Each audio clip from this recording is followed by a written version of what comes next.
Well, guys, today is day 7 of the carnivore diet, which means my wife and I have officially completed our first week.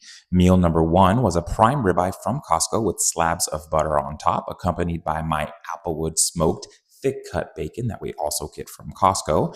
And then we had some pork belly that we fried up extra crispy and topped with salt and pepper, which means today was my first time having a meal with no seafood in a while.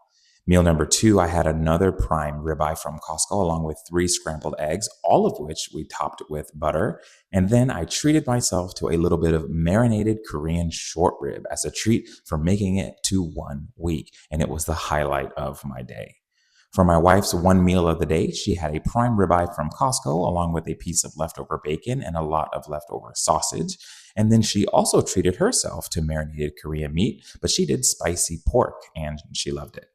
Moving on to my final 360 spin for week number 1. This is my first spin. It's me fully relaxed here. And then we have my second 360 spin for week 1. This is me hitting the same exact poses and flexes that I do every single video.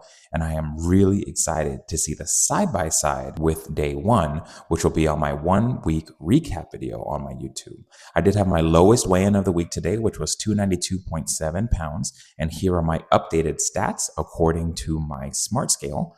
And then next up, we have my wife doing her final fully relaxed 360 spin of our first week on carnivore.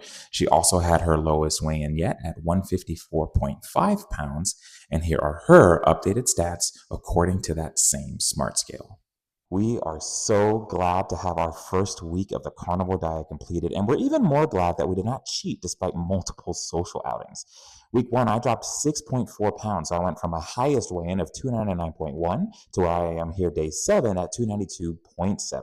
I think it's safe to say that I'll cross into the 280 sometime next week, which is definitely exciting. My wife's highest weigh-in this week was 159.3, and here on day 7, she's at 154.5, which means she lost 4.8 pounds week number 1. Right after this gets uploaded, I'll be working on my first long-form YouTube video. It's going to explain why I started the carnivore diet and give a baseline of everything wrong with me so I can track what it all fixes. And then right after that, I'll get working on what I'm really excited for, which is our 1 week recap. It's going to show exactly what we looked like day 1 and on day 7 side by side so we can see how far we come. Thank you so much for watching, and hopefully we will see you guys on YouTube.